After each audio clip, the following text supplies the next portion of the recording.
부활하신 예수님을 빛으로 만난 그날 이후 제 인생은 송두리째 바뀌었습니다. 주님께서는 내 마음속에서 무엇을 해야 하는지를 알려주셨습니다. 세상에서의 성공, 사업, 내 뜻대로 하려던 모든 계획들이 아무런 의미가 없다는 것을 알게 되었기에 하던 사업을 모두 정리했습니다. 그리고 신학교에 입학했습니다. 지금부터는 제가 신학교를 다니면서 그리스도께 항복하는 과정을 이야기하도록 하겠습니다. 성경에 대해 아무것도 모르던 저였기에 신학교에만 가면 하나님의 말씀을 정말 제대로 배울 수 있을 것이라고 어린아이처럼 기대했었습니다. 하지만 첫 주 강의를 듣고 나서 밀려오는 실망감은 이루 말할 수 없었습니다. 주님, 신학교 안 가겠습니다. 배울 것이 하나도 없습니다. 그때 주님은 뜻밖의 말씀을 하셨습니다.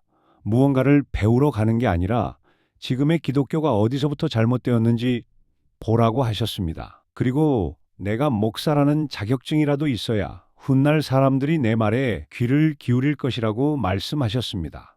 아래의 이야기는 신학교 시절 제가 어떻게 주님 앞에 두 손 다 들고 항복하게 되었는지에 대한 놀라운 영적 체험입니다. 신학교를 다니며 개척교회를 시작한 지 얼마 되지 않았을 때입니다. 친척의 결혼식이 있어 오랜만에 양복을 꺼내 입었습니다. 거울 앞에서 모처럼 만날 친지들을 생각하며 이리저리 옷매무새를 다듬으며 있을 그때 내 마음 깊은 곳에서 주님의 음성이 들려왔습니다. 결혼식에 가느냐? 네, 오늘 친척 결혼식이 있어서 가려고 합니다. 결혼식에 가는데 왜 그렇게 양복을 입고 때 빼고 광을 내서 가려고 하느냐? 아니 주님, 결혼식에 갈 때 양복 입고 단정하게 가는 건 너무 당연한 예의가 아닙니까? 아니다. 네가 정말 그 사람을 축하하러 가는 거라면 편한 추리닝 옷을 입고 가도 되지 않느냐? 마음으로 축하하면 되는 건데 옷이 왜 중요하냐? 네가 지금 이렇게 양복 입고 멋을 부리는 진짜 이유는 다른 사람들에게 너를 잘 보이려고 하는 것이다. 세상 모든 사람이 다 이렇게 꾸미고 예의를 갖추는데 이게 저를 잘 보이려고 하는 거라니요.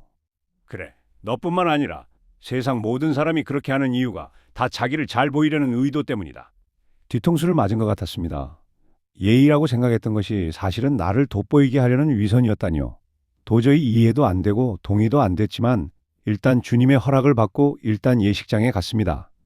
그런데 참 이상하였습니다. 오랜만에 만난 친척들에게 반갑게 인사를 건넸는데 다들 바쁘다며 나를 피하는 겁니다. 돌아오는 길에야 비로소 깨달았습니다. 제 마음속 깊은 곳에 나 이제 목사 됐으니 좀 알아봐줘 하는 과시욕이 있었다는 것을 알게 되었습니다. 주님은 사람들이 저를 무시하게 만드심으로써 제 안에 숨겨진 위선을 적나라하게 보여주신 겁니다. 예식장 사건이 있고 나서 한참이 지나고 두 번째 사건이 발생하였습니다. 신학생이었던 나는 너무나 가난했습니다. 책 살 돈이 없어 도서관 복사기를 이용해 책을 복사하곤 했습니다. 복사비는 자율적으로 장당 50원을 내게 되어 있는데 어떤 학생들은 돈도 안 내고 복사하는 것을 보았습니다. 하지만 나는 돈이 없어 남들이 버린 이면지를 주워다 복사하면서 속으로 생각했습니다. 주님, 장차 목사들 쟤네들은 양심도 없네요. 저는 그래도 이면지 쓰니까 괜찮죠? 라며 은근히 저를 자랑했습니다. 그때 또다시 주님이 말씀하셨습니다. 저들은 비난하면서 너는 이면지 쓴다고 돈 안 내도 된다고 생각하는데 왜 돈을 안 내느냐?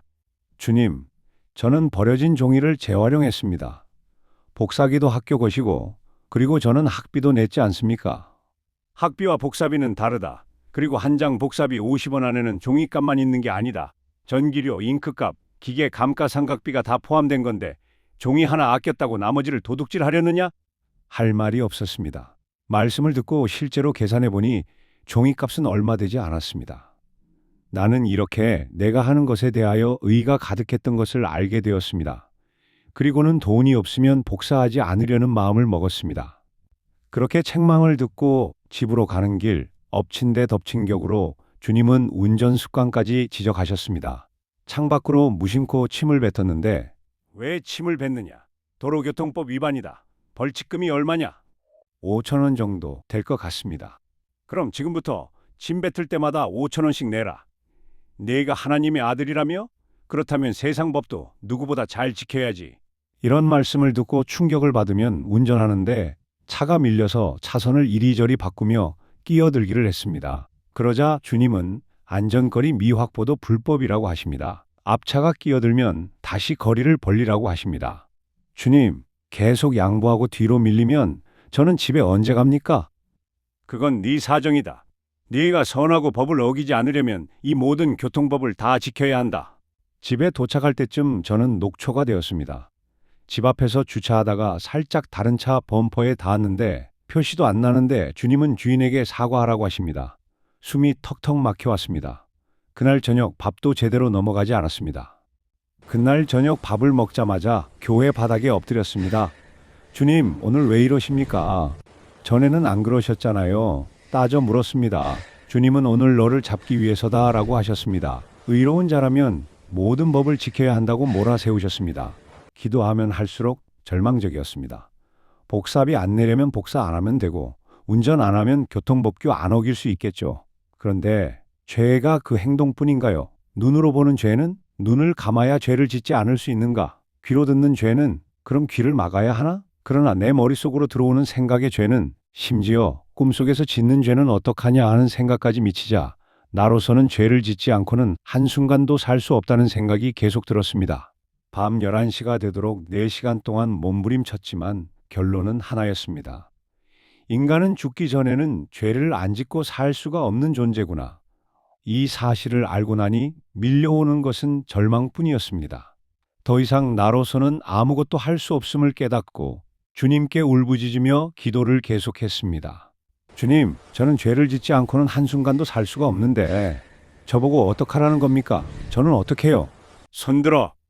주님은 손들어 하는 한마디 말씀만 하시고 더 이상 아무런 말씀이 없었습니다. 시계를 보니 밤 11시를 가리키고 있었기에 내일 아침 4시에 일어나서 새벽 예배를 하고 또한 학교에 가야 하니 더 이상의 선택의 길이 없음을 알고 한참을 손을 들고 눈물을 흘리며 기도하였습니다. 그리고 더 이상 선택의 여지가 없음을 알고 빈 종이를 꺼내 각서를 썼습니다. 나는 주님께 항복합니다. 내 전 재산도 내 목숨도 내 아내와 자식까지도 다 주님께 드립니다. 이제 내 소유는 없습니다. 나를 죽이시든 살리시든 주님 뜻대로 하십시오.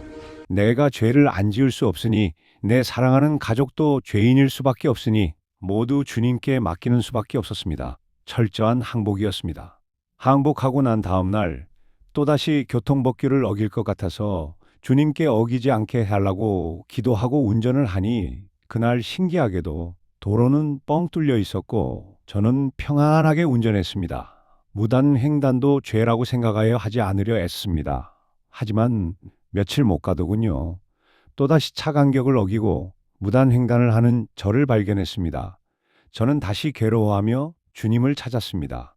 주님, 저는 안 되나 봅니다. 죄 안 짓고 살려고 발버둥 쳤는데 며칠 만에 제자리입니다. 저는 죄 안 짓고는 못 사나요? 그때 주님께서 제 인생을 뒤집어 놓는 충격적인 말씀을 하셨습니다. 너는 이제부터 죄를 지어도 괜찮아. 네? 그게 무슨 말씀이세요? 복사비 안 낸 거, 침 뱉는 것까지 다 죄라고 몰아세우시더니 이제 와서 죄를 지어도 괜찮다니요? 얼마 전 네가 내게 완전히 항복했기 때문이다. 이제부터 네가 죄를 지어도 내가 십자가에서 흘린 피가 있기에 마귀가 너를 청구하지 못한다. 너는 어떤 죄를 지어도 죄가 성립되지 않는다. 도저히 이해가 안 됩니다, 주님. 구약의 아사셀 양을 아느냐? 백성의 모든 죄를 뒤집어 쓰고 광야로 보내진 그 양처럼 내가 십자가에서 흘린 피로 내 모든 죄를 이미 담당했다. 마귀는 더 이상 네 죄에 대해 청구할 권리가 없다. 너는 이제부터 죄에서 완전히 자유로워진 것이다. 나는 이 말씀을 듣고 나서 가슴이 터질 것 같았습니다. 제가 노력해서 죄를 안 짓는 게 구원이 아니었습니다. 죄를 지을 수밖에 없는 나를 인정하고 주님께 항복했을 때 비로소 십자가의 보혈이 나를 완전히 씻어주신다는 것을 깨달았습니다. 저는 떨리는 목소리로 물었습니다. 주님, 다른 기독교인들도 주님을 믿고 죄 사함 받았다고 하지 않습니까? 저들은 스스로 죄 사함 받았다고 착각하고 있다. 네가 너의 의의를 꺾고 내게 완전히 항복한 이방인 최초의 모델이다. 이 사실을 저들에게 알려주어라. 눈물이 하염없이 흘렀습니다. 십자가의 보혈을 입으로만 외치면서 여전히 죄책감에 시달리거나 혹은 자기 의에 빠져 죽어가는 수많은 영혼들이 떠올랐기 때문입니다. 그때 주님은 제게 마지막 명령을 주셨습니다. 앞으로 내가 네게 사람들을 보낼 테니 너는 그들을 너와 같이 항복하는 자로 만들어라. 그리하여 그들이 땅끝까지 이 참된 복음을 전하게 하라. 그날 이후 저는 세상의 모든 것을 버렸습니다.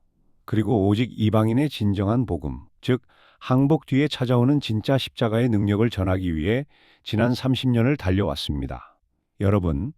여러분은 아직도 죄를 안 지으려고 자신의 힘으로 싸우고 계십니까? 아니면 죄를 지을 수밖에 없는 자신을 인정하고 주님 앞에 두 손 높이 들고 항복하셨습니까? 죄로부터의 참된 자유는 부활하신 그리스도를 믿고 순종할 때 시작됩니다.